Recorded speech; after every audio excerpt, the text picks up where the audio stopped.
Ecological monitoring is paramount in understanding and measuring wildlife populations. Wildlife abundance and distribution are effective indicators of ecological interactions, which may be influencing an ecosystem.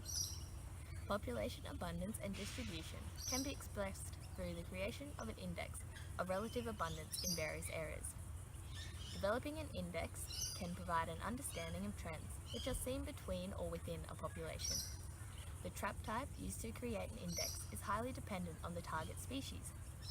A deeper understanding of populations allows for more effective management practices to ensure the presence of a sustainable population. The aim of the study was to approximate the distribution and abundance of wildlife populations within the Helidon Hills. The study also aimed to evaluate the type of trap which may be most effective in identifying a targeted species and identify differences in the index produced. An index of relative abundance and distribution was developed across 3 sites, Hagedorn, Valmar and Burkett.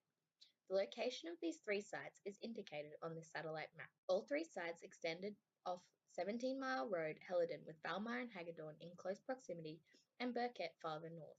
3 transects of 5 pitfalls were the basis of our study area at each property. As shown in these diagrams, pitfall lines are spaced relatively evenly to promote a fair experimental design. Trap layout can be seen in Figure 3.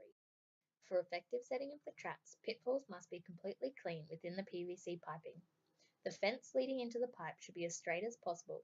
No branches, blades of grass, or debris should be near the fence, and a steady slope of dirt should lead to the edge of the pitfall to ensure animals enter the trap. Elliott and cage traps should be set on even ground for stability, and sufficient coverage should be provided for protection from the weather.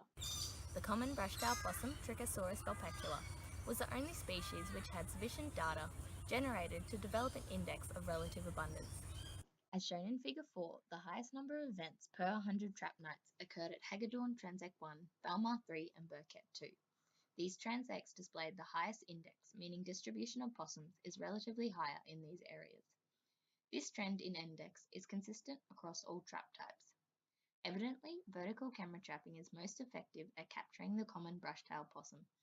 There was only one instance at Transect 3 on Burkett, where the horizontal camera trap caught more brush-tailed possums than the vertical camera. The vertical camera may be more effective due to being baited, whereas the horizontal was not. Additionally, the detection zone of the vertical camera trap is more suited to capturing smaller species due to a wider area for detection. This is a result of the detection zone of the vertical camera being across the ground, whereas the horizontal zone depends on the height of the animal.